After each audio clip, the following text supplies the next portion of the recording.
దేశంలో కోట్లాది మంది బిడ్డల భవిష్యత్తు కేవలం పుట్టిన నాడే ఏ కులంలో ఏ కుటుంబంలో పుట్టారన్న కారణంగా నిర్ణయం అవుతున్నది. ప్రపంచంలో మరెక్కడ ఇంత దారుణ పరిస్థితులు లేవు.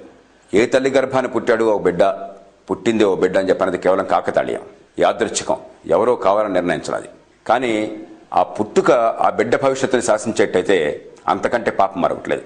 రాజ్యాంగ నిర్మాతలు దీనికోసం అని చెప్పిన లోతుగా ఆలోచించి తాత్కాలిక పరిహారంగా ఇంతకాలం అన్యాయం జరిగింది కాబట్టి మీ అన్యాయాన్ని ఆక్రోశాన్ని మేము గమనించాం, అందరికీ న్యాయం జరగాలి, ఎదిగే అవకాశాలు రావాలి, ఆ అవకాశాలు మేము అందించేలోగా తాత్కాలికంగా రిజర్వేషన్ల పరిహారంగా మీకు ఇస్తున్నాం, మమ్మల్ని నమ్మండి అని చెప్పని 10 ఏళ్ల పాటు వారు పెడితే బిడ్డకు ఎదిగే అవకాశాలు కల్పించే ఏర్పాట్లు లేకుండా కేవలం ఈ రిజర్వేషన్లను శాశ్వతంగా చేసి అన్నకి తమ్ముడికి మధ్య చిచ్చుబెట్టి అదే పరిష్కారం నటించి రాజకీయ పార్టీలు పాపం గడుపుకుంటున్నాయి. అణగారిన వర్గాలు ఎదిగే అవకాశాలు లేకుండా చేసి కులానికి మధ్య, అన్నకి తమ్ముడికి మధ్య చిచ్చుబెట్టి సమాజాన్ని అలకలోలం చేస్తున్నది. దీనికి కూడా పరిష్కారం లేకపోతే రిజర్వేషన్ పొందే వర్గాల్లో లక్షలాది మంది పేదలు ఏమాత్రం ఎదిగే అవకాశం లేక నిట్టూరుస్తున్నారు. రిజర్వేషన్ పొందని వర్గాలలో వాళ్ళకేదో దోచిపెడుతున్నారు, మా నుంచి పోతోంది అన్న భావాన్ని వారు వ్యక్తపరుస్తున్నారు.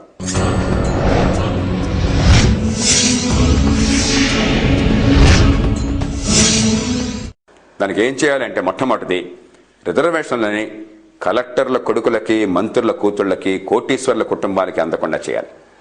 ఒకసారి ఒక స్థాయికి పెరిగాక ఆ బిడ్డలు చూసుకునే శక్తి సామర్థ్యాలు ఆ కుటుంబాలకు ఉన్నాయి కాబట్టి మళ్ళీ ఎల్లకాలం వాళ్ళకే అంటే ఆ కులాల్లో ఆ వర్గాల్లోనే నిజంగా బేదలు తల్లిదండ్రులకు అక్షరజ్ఞానం లేకపోయినట్టయితే గ్రామాల్లోనో లేకపోతే పట్టణాల్లో మురికివాడలోనే పెరిగితే వారికి అవకాశాలు అందవు, కేవలం కొంతమందికే ఈ ఫలితాలు అందుతాయి. అందుకనే మాలల మధ్య ఇంత ఉద్రేక వాతావరణం చోటు చేసుకున్నది. అందుకే గుర్జర్లు, మేనాలు ఈ కారణంగా రిజర్వేషన్లని ఒకసారి ఒక స్థాయి దాటిన తర్వాత వారికి వర్తింపజేయకుండా ఆ వర్గాల్లో పేదలకి నిజంగా వివక్ష కోరుతున్న వారికి వర్తింపజేయాలి.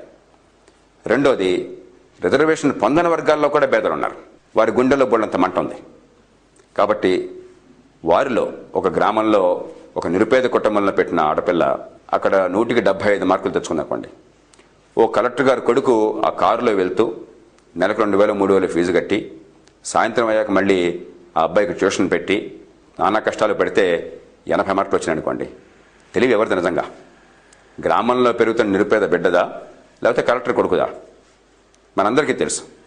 కానీ ఆ గ్రామంలో పెరిగేటువంటి బిడ్డకి ప్రత్యేకంగా రాయితీ ఏం లేదు.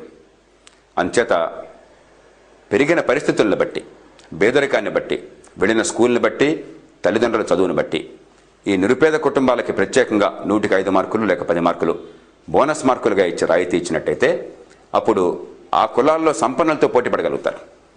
ఇది కులం మతం అన్న తేడా లేకుండా హిందువులైనా ముస్లింలైనా ఏ కులమైనా అందరికీ వర్తింపజేసినట్టయితే అప్పుడు అంతరాలు తగ్గిపోతాయి. కాలక్రమేణా ఏ తల్లి గర్భాన బిడ్డ పుట్టిందన్నది భవిష్యత్తుని శాసించదు.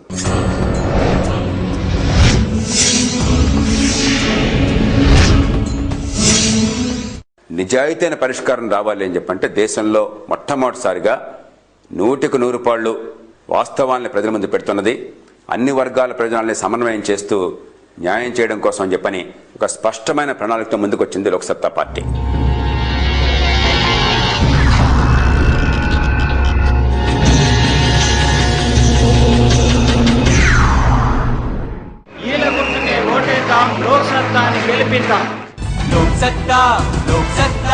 लोकसत्ता पार्टी विवक्ष लेनी प्रजा राज्य निर्माण लक्ष्य में लोकसत्ता।